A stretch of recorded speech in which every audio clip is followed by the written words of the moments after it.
sensation in the FA Cup. Manchester United won 2-1 despite Opta giving Manchester City an 86% chance of winning. Before the game, Erik Ten Hag recalled the last year this team was better in many metrics, including XG and many others. Now they have both a trophy and another bonus victory. This time it was much more convincing. Last time they only achieved the XG advantage thanks to a late game push. This time they confidently pulled ahead by the end of the first half. What's particularly impressive is how they felled off City until halftime. By the end of the first 45 minutes, City had only 3 shots and just 0.13 xg. They forced Pep to make a double substitution in halftime, bringing on Jeremy Doku, who is a real joker for Man City and usually appears at the end when they need to press and take some risks. A big boost for Ten Hag was the return of Rafa Varane and Lisandro Martinez, who started together for the first time since February. Casemiro couldn't play as he had been trying to recover from them in the center of defense recently. Marcus Rashford also returned, but the formation remained the same as in recent Premier League matches 4-4-2, which transforms into 4-2-2-2 in possession. The Man United scheme without a number 9 confused Pep. It was a very reminiscent of Tottenham on one derby under Solskjaer. Before the game, Ten Hag spoke about a pleasant dilemma regarding the choice of scheme. There were two options: the classic one for the season with a pure 9 Højlund. The alternative one was from the recent Premier League matches with the two false nines, Bruno and McTominay. Ten Hag left the Dane on the bench and preferred the second option. The difference from previous games was the appearance of Marcus Rashford instead of Amad Diallo. The Ivorian prefers to receive the ball at his feet and generally builds his game around technique. By sending him to the bench, Ten Hag got two fast players at once, Rashford and Garnacho as a duo. The characteristics and positioning of Manchester United players almost completely copied Tottenham's idea from the recent match against Man City. It's unlikely that Ten Hag had the game in mind, it's just now completely reassembled the manner of the Spurs, which almost worked and almost influenced the championship race. Postecoglou's team also used two false nines and also consisted of a playmaker, in this case Madison instead of Bruno, and a midfielder. In Tottenham case that was Mariano Sarr, in Manchester United Kobe Mainoo. There was no pure forward ahead, but the flanks players were positioned as high as possible. For the Spurs, it was Johnson and Son. The passing map reflects the similarity well. Here is the Tottenham's model, and here is, on the other hand, Manchester United one from the FA Cup final, with Rashford and Garnacho by far ahead of everyone. Here is a classic positioning from the final. In the middle of the field, Man United forms a square of midfielders. Up front, Garnacho and Rashford, and they are as wide as high as possible. Manchester United goal, first one, was largely a chain of coincidences. First, Rodri gave the ball away to the opponent, then Guardiola and Ortega recreated a scene that exactly repeated a legendary own goal by Nastasic and Hart. It wasn't a patient build-up from United, but even in it, the advantages of the scheme were really evident. During the episode, both Rashford and Garnacho made runs behind the defense. The Argentine sprint was decisive, but it was Marcos who gave the attack depth. Thanks to his acceleration, he managed to break City's offside trap and pull John Stones with him. The Englishman didn't have time to get back in line with his partners. In the second half, there was a similar episode, but after a short build-up by United. Rashford again pulled stones with him and broke City's defense. Garnacho again took advantage of this and got the ball. Manchester United defensive scheme forced City to take risks. They punished them for Rodri's push forward.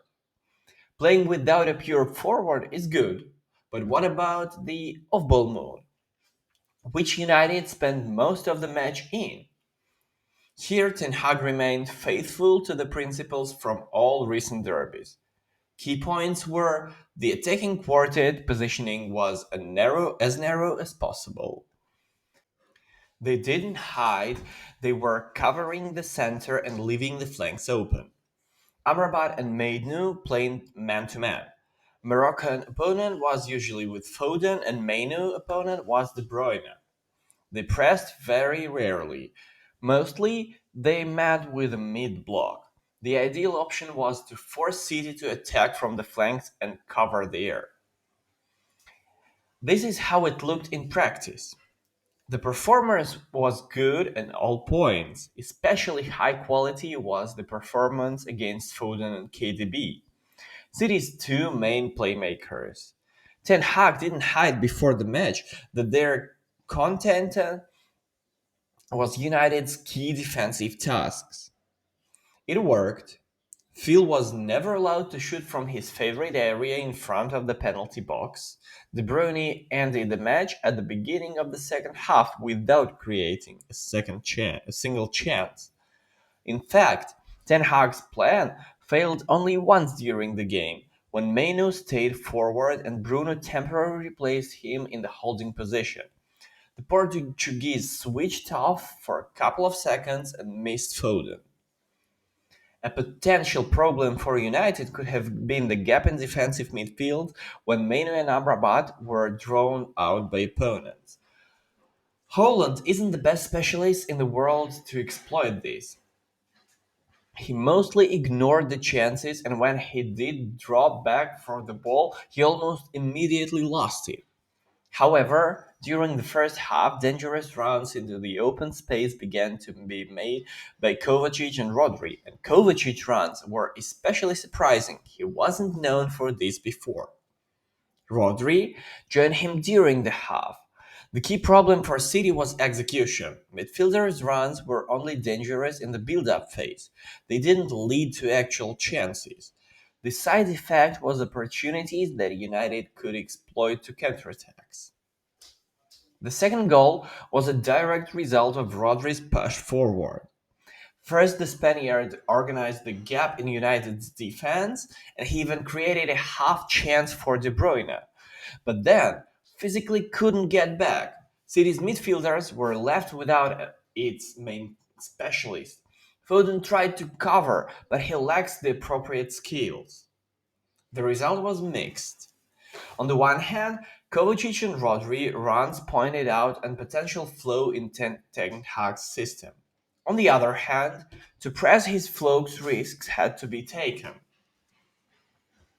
For City, these risks didn't pay off. Doku was again Manchester City's joker, but United neutralized him in original way. At halftime, Doku replaced Kovacic.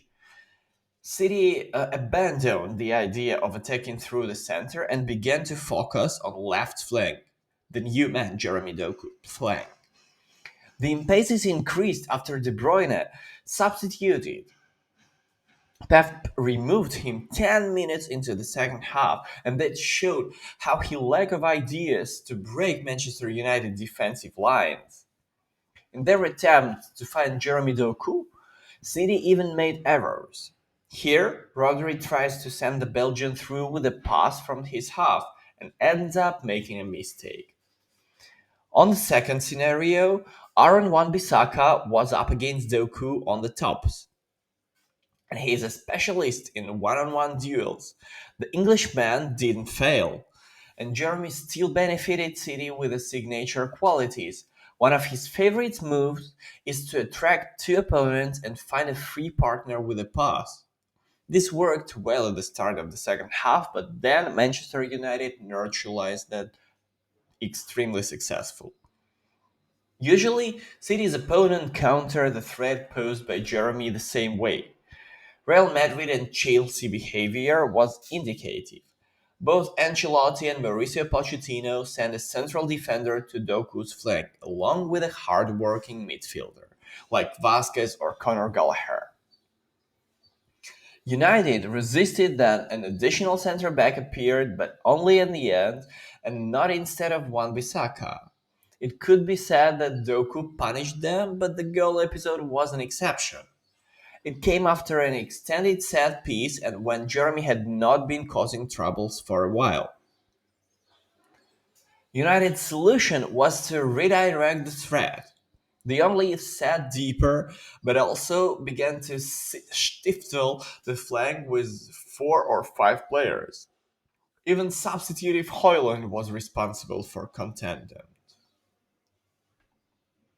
In such conditions, space arose in other places. Most often, it was the edge of the penalty area and with Kyle Walker. Englishman finished the match with 3 shots, the second highest on the team. One of them was quite dangerous, but shifting to threat to him was a right move.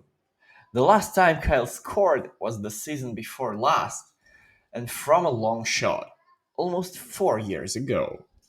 Since then, he has tried about 30 times just in the Premier League. It's unlikely that United players knew Kyle's stats, but giving freedom to him rather than Doku was a good trade. Walker couldn't have punished them, but the probability was really much lower. They probably naturally understood this. And Ted Hag bet paid off. Here as well as many others in this game. It doesn't mean Manchester United is now stronger than Manchester City and we should consider Ten Hag's side as one of contender for the next season.